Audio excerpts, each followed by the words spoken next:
అందరికీ నమస్కారం.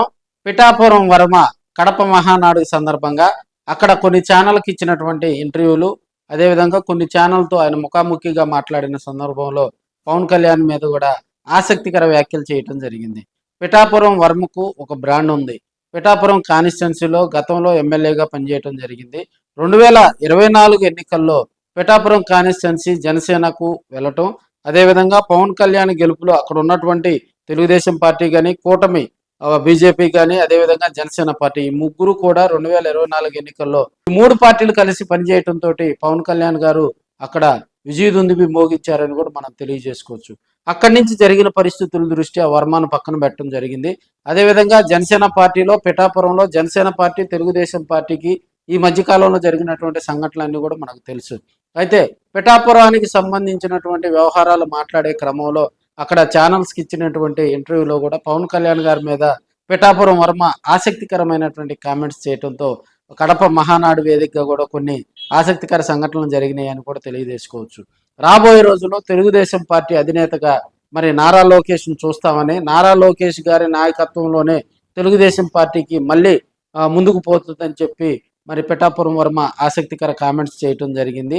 ఈ కామెంట్స్ వెనక ఆంతర్యం కూడా పవన్ కళ్యాణ్ గారిని ఉద్దేశించి మాట్లాడారా, కొన్ని ప్రశ్నలకు ఆయన బదులుగా సమాధానం ఇస్తూ తెలుగుదేశం పార్టీ ఏ పదవి ఇచ్చినా కూడా చేపడతానని, తెలుగుదేశం పార్టీలో ఉన్నటువంటి కార్యకర్తలే అధినేతలని, చంద్రబాబు నాయుడు గారు తీసుకునేటువంటి ఆలోచనలు, చంద్రబాబు నాయుడు ప్రకటించేటువంటి పదవులు, అదేవిధంగా చంద్రబాబు నాయుడు ఆలోచనకు అనుగుణంగానే పిఠాపురంలో తెలుగుదేశం పార్టీ నడుచుకుంటుందని మరి పిఠాపురం వర్మ ఆసక్తికర కామెంట్స్ చేసినట్టు తెలుస్తూ ఉంది.